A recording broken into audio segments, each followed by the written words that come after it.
our project is Seeds of Wonder Design of a Preschool. আমি যখন এই প্রজেক্টটা পেয়েছি এই টাইটেলটা হচ্ছে একটা Seeds of Wonder মানে বিস্ময়ের বীজ।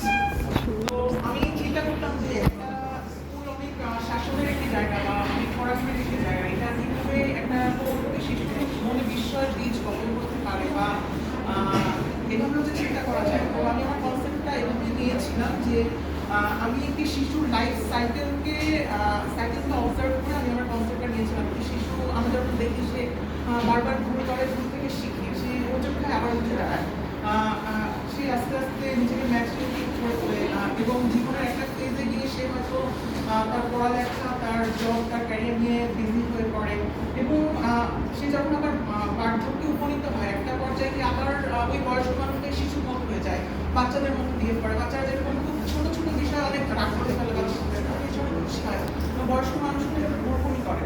তো আমার যে কনসেপ্ট আমিও নেওয়ার চেষ্টা করেছিলাম, আমার যে এখানে যে লিনিয়ার ফর্মটা এটা হয়তো শিশুদের ভুল করা, ভুল শিক্ষা নেয় এবং তার যে অভিযোজন ক্ষমতা, তার যে পরিবেশের সাথে মানিয়ে নেওয়ার যে দক্ষতা সেটা হয়তো এক্সপ্রেস করছে এবং সে একটা ফেজে গিয়ে যে একটা জার্নির মধ্যে দিয়ে যায় তার পড়ালেখা, তার ক্যারিয়ার। এবং আমি আমার রেডিয়াল যে ব্লকটা সেটা এক্সপ্রেস করার জন্য রেখেছি এবং আমি আমার রেডিয়াল ব্লকে যে ফাংশনগুলো রেখেছি ক্লাসরুম, সেটাও কোনো না কোনোভাবে আমার ওই পারপাসটাকে মিট করছে যে তার ক্যারিয়ার ডেভেলপমেন্ট অথবা তার যে জব ক্লাসরুমটা কোনো না কোনোভাবে তার ওই ক্যারিয়ার অ্যাচিভ করার ক্ষেত্রে তাকে মিট করছে। এবং আমি আমার ব্লগটা যখন জয়েন করেছি আমার কনসেপ্টটা ছিল ওটাই যে তার শেকড়ের কাছে ফিরে যাওয়া। যখন সে আবার বয়স্ক হয়ে যায় তখন যে আবার সেই অরিজিনে ফিরে যাওয়া বা শেকড়ের কাছে ফিরে যাওয়া, যেখান থেকে সেটা জীবনটাকে শুরু করেছিল। আমি এখান থেকে আমার কনসেপ্টটা আনার চেষ্টা করেছি।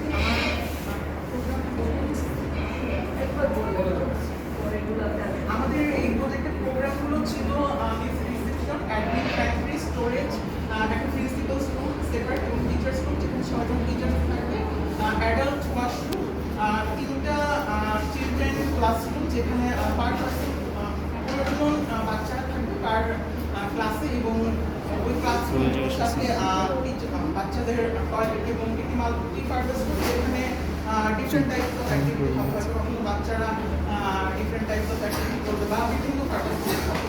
এবং আমাদের যেই ক্লাসরুম ব্লকগুলো তার সামনে একটি ভেতরে একটি ওপেন এরিয়া এবং বাইরে আউটডোর। আমার সাইট নিয়ে যদি বলি, আমাদের সাইটের 3 দিকে ছিল রেসিডেন্স বিল্ডিং এবং সাউথ সাইডে একটি রোড 7.5 মিটার উইথের।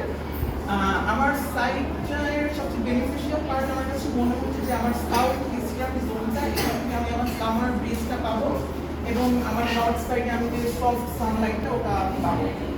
আমার বাবল ডায়াগ্রাম বা জমিন আমি সবার রিসিপশন এরিয়াতে রাখার চেষ্টা করেছি এবং রিসিপশন এরিয়ার সাথে আমি অ্যাডমিন প্যান্ট্রি এবং তার সাথে স্টোরেজ রাখার চেষ্টা করেছি। এবং আমি এমন একটি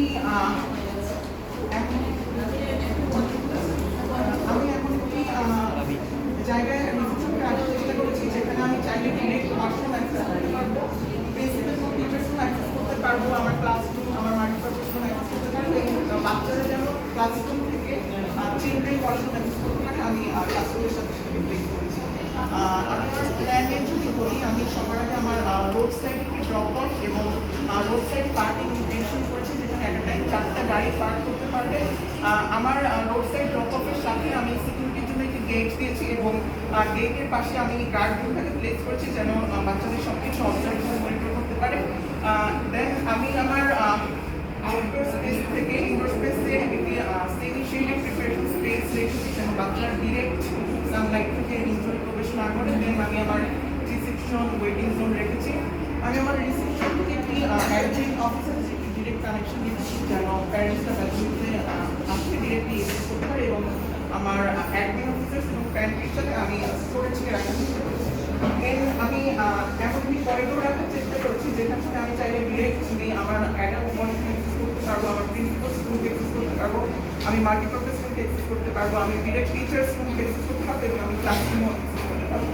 আর আমি টিচার্স রুমটাকে চেষ্টা করছি যেন ক্লাসরুমগুলোর সাথে সাথে যেন টিচার্সরা বাচ্চাদের ডিফারেন্ট অ্যাক্টিভিটি মনিটর করতে পারে। আর আমি আমার ক্লাসরুম ব্লকের সামনে একটি ভেতরের দিকে ওপেন স্পেস রেখেছি যেখানে বাচ্চারা ডিফারেন্ট টাইপস অ্যাক্টিভিটি করবে, হয়তো টিচার্সরা মাঝে মাঝে এখানে ওদের ক্লাসও নেবেন। আর আমি এই স্পেসটাকে কিছুটা ভিজুয়াল ব্যারিয়ার ক্রিয়েট করার জন্য কিছুটা লেভেল আপ করেছি। আমার স্টার্টিংয়ের স্পেসটা 150 হাইট স্পেস গ্রাউন্ড থেকে, যেহেতু আমার কাছে মনে হয়েছে যে অনেক বাচ্চাদের খুবই ইন্ট্রোভার্ট, ওরা একটা বড় জায়গায় দেখতে থাকলেও অনেকটা লাজুক বা শাই ফিল করবে যে আমি এখানে যাবো কিনা। তো তাদের কাছে একটা মেন্টাল একটা ব্যারিয়ার ক্রিয়েট করতে এত বড় একটা কিছু একটা টাইমে সে এখানে স্পেসে পেতে যখন সে কনফিডেন্সটা গ্রো করবে, সে তখন কোনো জায়গায় এক্সিস্ট করতে পারবে এবং একটা সমস্যা আউটডোর স্পেসে যাওয়ার সাহসটা পাবে। এবং আমি চেষ্টা করেছি যেন আমার এই ভিতরের স্পেস থেকে সে ইজিলি আউটডোর জায়গাটা দেখতে পারে এবং সে আসতে চায়। এবং আমি আমার আউটডোর স্পেসে একটি আর্টিফিশিয়াল হিট টাইপের এরিয়া রাখার চেষ্টা করেছি, যেন আমি বাচ্চারা দূর থেকে দেখি মানে ইন্টারেস্টেড ফিল করে, ফিল করে যে এই জায়গাটা খুব ইন্টারেস্টিং, আমি এখানে যাবো, আমি এখানে বুঝবো, তারা একটা দোষে কম্পিটিশন করবে যে আমি এখানে যাবো। এবং আমি আমার আউটডোর এরিয়াটাকে এমনভাবে ডিজাইন করার চেষ্টা করেছি যেন একটা বাচ্চা যখন এখানে এন্ট্রি দিচ্ছে তখন যেন সে একটু দেখতে পারে যে এই স্কুলের অনেক বড় মাঠ আছে, এই স্কুলে যদি আমি ভর্তি হই তখন হয়তো আমি প্রতিদিন এলাকা খেলবো, আমি অনেক মজা করবো। তাকে যাতে অ্যাট্রাক্ট করে বা ইনভাইট করে, তাকে যেন সাহসটা দেয়, স্কুলকে যেন ওই বিষয় বীজে পরিণত করে, এই জিনিসটা আমি চেষ্টা করেছি। এবং আমি আমার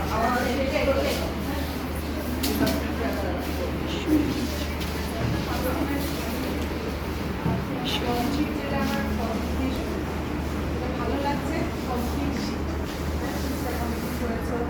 যা যা রিকোয়ারমেন্টস লাগে তোমাদের সেগুলো সবই দেখতে পাচ্ছি। প্ল্যান থেকে সুন্দরভাবে কমপ্লিট করেছে, ল্যান্ডস্কেপ দিয়ে হাতের কাজ চেঞ্জ করে হাতের কাজও দেখতে পাচ্ছি, সেকশনে ডিভিশনে দরকার করে দেখছি, ভালো লাগছে সব কিছু। তো একটা কমপ্লিট শিট দেখতে ফাইনাল একটা একটা কমপ্লিট শিট দেখতে তুমি যেভাবে চিন্তা করছো, তোমার যেটা কনসেপ্ট শুরু করেছো, এটা একটা ভালো ব্যাপার যে এখন পড়ে গেলে একটা কনসেপ্ট চিন্তা করছো, সেটা কতখানি ডিজাইনের মধ্যে আমরা ইমপ্লিমেন্ট করতে পারছি সেটা করে বাট আমি চিন্তা করতে পারছি। আচ্ছা, এখন আমরা একটু ডিজাইনের ভিতরে যদি একটু দেখি, যেহেতু বাচ্চাদের জন্য প্রি স্কুল 3 থেকে 5, তাই না? 3 থেকে 5 বাচ্চার যারা থাকতে কিউরিয়াসিটি অনেক থেকে 3 থেকে 5 এই বাচ্চাগুলো তুমি এখান থেকে একটা এন্ট্রি দিয়েছো, এখানে গার্ড রুম, তারপরে আমার কাছে মনে হচ্ছিল এই জায়গাটা তুমি একটা রুমের মধ্যে নিয়ে আসছো না, যে ওরা তো যাবে এদিক থেকে, তাই না? একটা রুমের ভিতরে আবার একটা অন্য জায়গায় নিয়ে তারপর তুমি আমার ভিতরে আবার একটা স্পেসের মধ্যে নিয়ে আসছো। আমার হঠাৎ দেখে মনে হচ্ছিল এই জায়গাটা কেমন হবে না, আমি যখন ঢুকছি এই জায়গাটা আর একটু ওয়াইড না, কারণ বাচ্চারা যখন যায় 3 থেকে 5 বাচ্চারা যখন ঢুকে ওদের তো ছোটোবেলা থেকেই কিছু দেখা প্রি স্কুল হলো, ওদেরকে অ্যাসেম্বলি কিছু নিয়ম একসাথে লাইন করে ঢুকানোর সময় বিভিন্ন রকমের অ্যাপিয়ারেন্স দিয়ে ঢুকানো, কিংবা টিচাররাও অনেক রকম ভাবে ওদেরকে ঢুকায়, তাই না? তো এই জায়গাটা আমার কাছে হচ্ছে তার জন্য সাফিসিয়েন্ট। এটা একটা ওয়েটিং রুম, অবশ্যই গার্জিয়ানদের মধ্যে লেভেলিং করো না। হ্যাঁ, এটা করো না, এটা মাল্টিপারপাস একটা বাট এটা সে ওপেনিং আছে, মাল্টিপারপাস ওপেনিং করে বাচ্চাদের দেখতে পাবে। এখানে বলছে একটা আর্টিফিশিয়াল কোনো একটা ফিল টাইপ করতে চাইছে, যেটা দেখে বাচ্চাদের ভালো লাগে। 3 থেকে 5 বাচ্চাদের জন্য কিন্তু সেন্সরি এরিয়াগুলোও লাগে, সেন্সরি গার্ডেন টাইপের ওরা করে। এখনকার স্ট্যান্ডার্ডে প্রত্যেকটা স্কুলেই সেন্সরি গার্ডেন থাকে 3 থেকে 5 বাচ্চাদের, কারণ যেহেতু ওই সময়টা ডেভেলপমেন্ট একটা প্লেস।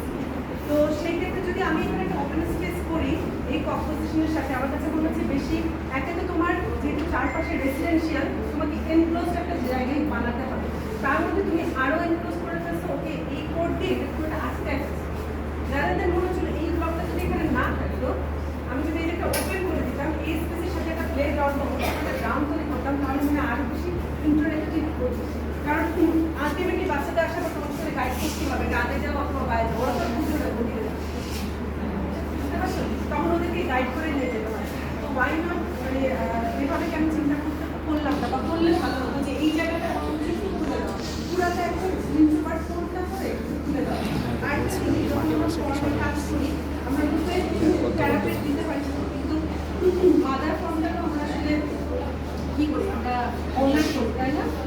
কিছু কিছু জায়গা মনে হচ্ছে যে রূপটা চলে যেত, রূপের মধ্যে হয়তো এখানে কাটাকাটি আছে থাকবো, বা রূপটা চলে যেত, প্রাইভেট একটা রেজিস্টার থাকে। আচ্ছা, নিচে এখানে তোরও তাহলে সেইটা মেনটেন করে আসলে করা আমার কাছে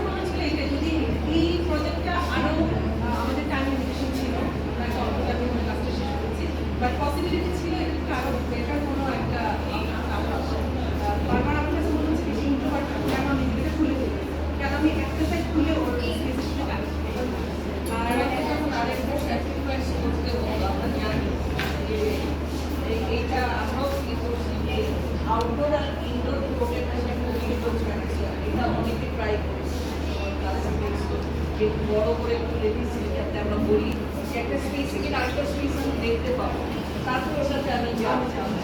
এই এই অনেকগুলো গ্যাপ তৈরি করার জন্য কিন্তু তুমি আসলে প্রপার গ্যাপ দেখো কতগুলো আছে।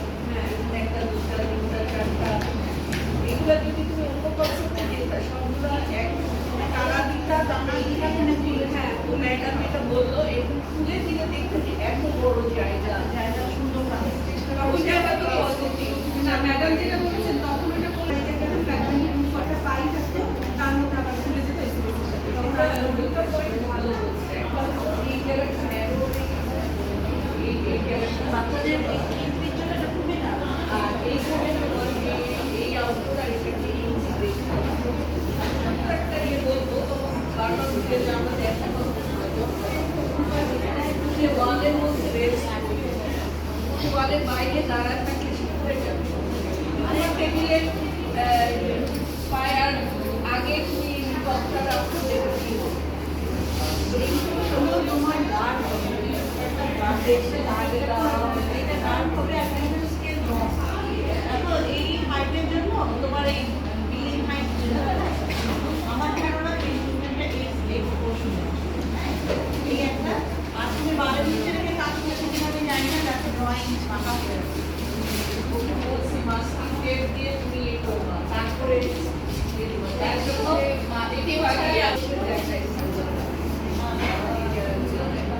সেকশন এ বি কখনো এভাবে লিখতে হবে কতবার করে দেখতেছি যে অনেকে এটা লিখতেছে মানে এটা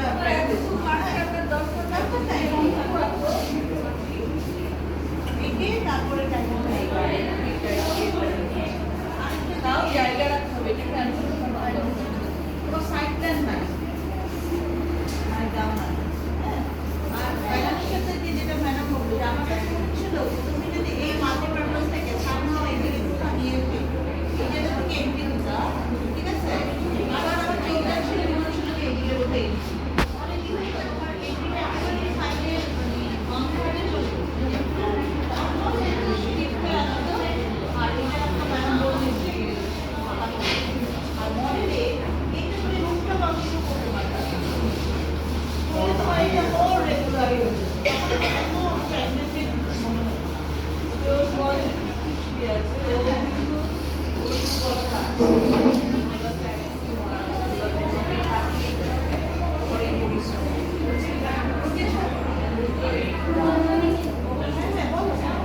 কমপ্লিটে কি মার্কস বেশি না শীট কমপ্লিটে কি মার্কস বেশি যেভাবে আমাদের সাথে কমিউনিকেট করেছে শুরু থেকে যখন পর্যন্ত আমরা শেষ করতে বলেছি একদম কনসিস্টেন্টলি ও কমিউনিকেট করেছে and this is very important for architecture student further going on and I like it very much এন্ড তুমি চেষ্টা করেছো যে কনসেপ্টটাকে এই আর্কিটেকচারে এমবেড করতে, এটা চেষ্টা আছে তোমার and that is very good also. হয়তোবা হচ্ছে তুমি পুরোপুরি এমবেড করতে পারো না, এটা কিভাবে তুমি করতে পারো সেটা তুমি বলো শিশুর লাইফ সাইকেল। তো আমরা যখন অ্যানালজিক্যালি এটা প্রকাশ করি তখন লাইফ সাইকেলের শুরুতে পৃথিবীতে আসলাম, তারপর আস্তে আস্তে আমরা নতুন নতুন জিনিস শিখলাম।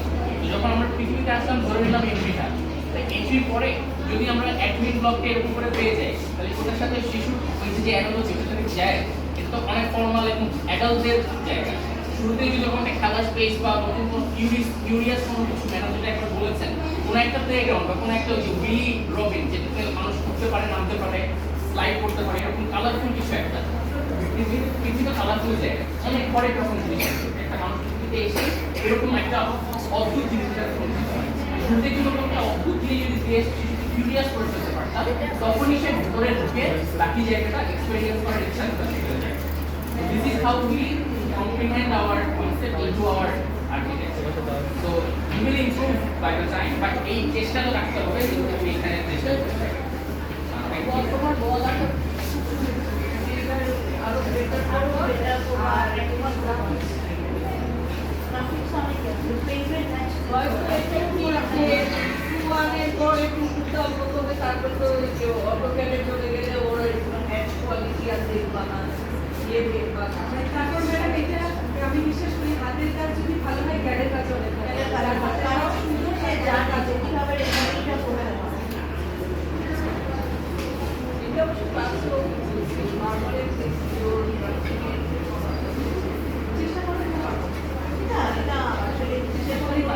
তোমার ডিজাইন অনেক এগুলো একটা ধৈর্য একটু কম আছে বোধহয়। আরেকটু ধৈর্য বাড়াইতে